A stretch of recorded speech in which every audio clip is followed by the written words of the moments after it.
You are sick. You are infected with a disease that is slowly rotting your potential. It is not a physical virus. It is a mental parasite called the need to be liked. Look at yourself in the mirror. Really look. Behind that polite smile, there is a terrified child. You walk into a room and immediately scan the faces. Do they like me? Did I say the right thing? Was I too loud? Was I too quiet? You contort your personality like a circus performer, twisting yourself into knots just to avoid a single moment of friction. You apologize when someone bumps into you. You laugh at jokes that aren't funny. You agree with opinions you despise. You are a chameleon, changing your colors to match the wallpaper because you are terrified of being seen. And the result? You are invisible. You are a ghost in your own life. You think being nice is a virtue. You think being agreeable will keep you safe. You are wrong. Being harmless is not a virtue. It is a weakness. In the game of power, the man who tries to please everyone ends up pleasing no one and is respected by none. If nobody hates you, it is because you are not doing anything. You are stagnant water, and stagnant water breeds poison. Why do you do this? Why does the thought of someone disliking you make your chest tight? Why does a negative comment ruin your entire week? It is not your fault. It is your biology. 10,000 years ago, on the savannah, isolation meant death. If the tribe rejected you, if they hated you, they exiled you. You would freeze or be eaten by predators. Your brain evolved a survival mechanism. Conformity is safety. The amygdala, the lizard brain, screams at you every time you step out of line. Get back in the herd. Don't make them angry. Survive. But you are not on the savannah anymore. There are no saber-toothed tigers. Yet, you are still running this obsolete software. You are operating on an operating system designed for a world that no longer exists. Society weaponized this biology. School, church, corporate, HR, they all trained you to be compliant. They rewarded you for sitting still. They punished you for disruption. They taught you that conflict is bad and harmony is good. They lied. Harmony is for sheep. Conflict is for kings. The system wants you to be liked because people who are liked are easy to control. They are predictable. They will never rock the boat. You were trained to be a victim. Terrified of your own shadow, Niccolò Machiavelli saw through this lie 500 years ago. In The Prince, he asked a fundamental question. Is it better to be loved or feared? The modern man screams, loved. I want to be loved. Machiavelli answered, it is best to be both, but if one must choose, it is far safer to be feared than loved. Why? Because love is fickle. Love is held by a chain of obligation which is broken whenever it serves a man's purpose. But fear is held by the dread of punishment which never fails. Respect is a form of fear. It is the acknowledgement that you have boundaries. It is the acknowledgement that you are a force. Look at history. Look at the men who built the world. Jesus, crucified. Caesar, stabbed. Socrates, poisoned. Tesla, ostracized. Whether you like them or hate them, you cannot ignore them. They polarized the world. They generated massive amounts of hate because they generated massive amounts of change. Hate is not a sign of failure. Hate is a signal. It is the sound of friction. It is the sound of you moving forward against the resistance of the mediocre. If you are currently sailing through life without enemies, without critics, without anyone whispering your name in anger, you have failed. You have not impacted the world. You have merely existed in it. So, how do we fix this?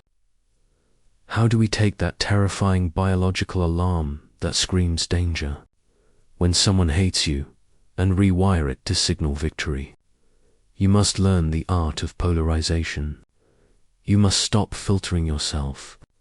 You must become dangerous. Here are the 4 laws of weaponized hate. Law number 1, the polarization filter. Most people are gray. They are lukewarm. They try to appeal to everyone. In marketing, if you try to sell to everyone, you sell to no one. In psychology, if you try to be friends with everyone, you are friends with no one. You must become black or white. You must define what you stand for and what you stand against. When you do this, you will trigger a specific psychological reaction called cognitive dissonance in the herd. They cannot handle certainty. Your clarity offends their confusion. Imagine this scenario. They say to you, "I think your opinion on this topic is a bit extreme. You might offend people." The old you would say, "Oh, I didn't mean it like that. I totally see both sides. I'm sorry if I came off too strong." That is weakness. You retreated. The Machiavellian you maintains eye contact, does not smile, and says, "I intended to be extreme." Moderation solves nothing. The result? You did not apologize. You doubled down. They will hate you for it, but they will respect the spine you just showed. You have filtered them out. The people who stay are your true allies. The people who leave were never with you. Law number 2, the mirror of mediocrity. You must understand the physics of hate. Hate is rarely about you. Hate is about them. When you improve yourself, when you get fit, when you start a business, when you speak the truth, you become a mirror. You reflect their laziness back at them. You reflect their cowardice. If you are doing well and they are doing nothing, your existence is an insult to their ego. They have 2 choices: rise to your level, which is hard, or drag you down to theirs, which is easy. They choose option 2. They hate you to protect their own fragile reality. Accept this. When someone attacks you without cause, do not defend yourself. Recognize it for what it is, envy disguised as morality. Consider this interaction. They attack you by saying, "You've changed. You think you're better than us now. You're arrogant." The old you would say, "No, no. I haven't changed. I'm still the same guy.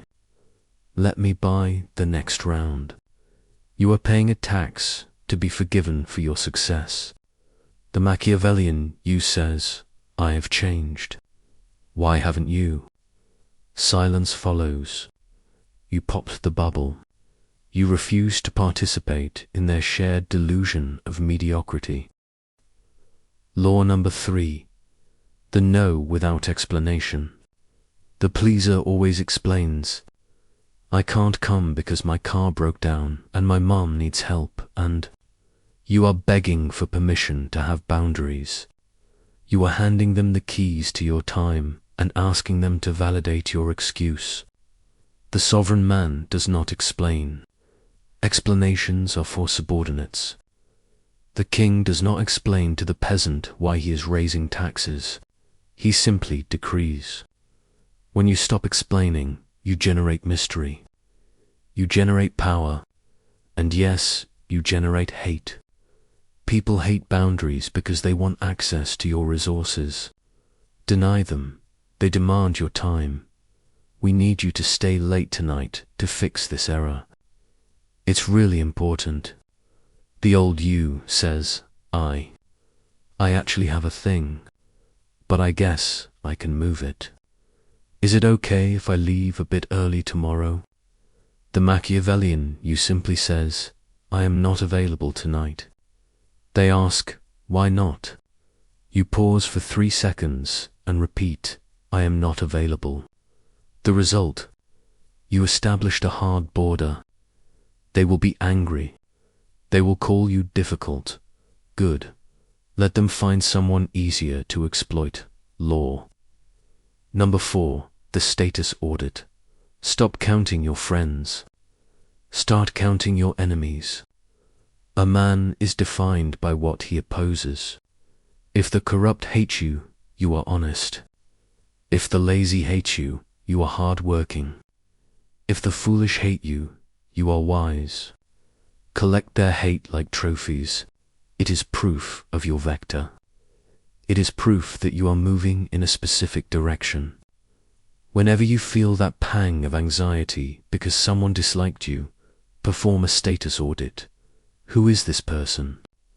Are they successful? Are they fit? Are they happy? If the answer is no, their hate is an endorsement. If a loser likes you, you are doing something wrong. You are signaling to them that you are one of them. They try to gossip. Did you hear what he said about you? He said your ideas are stupid. The old you panics. Really? What did he say exactly? Why would he say that? The Machiavellian you laughs softly and says, if he liked my ideas, I would have to rethink them. You framed the enemy as irrelevant. You showed amused mastery. You must undergo a death. The nice guy must die.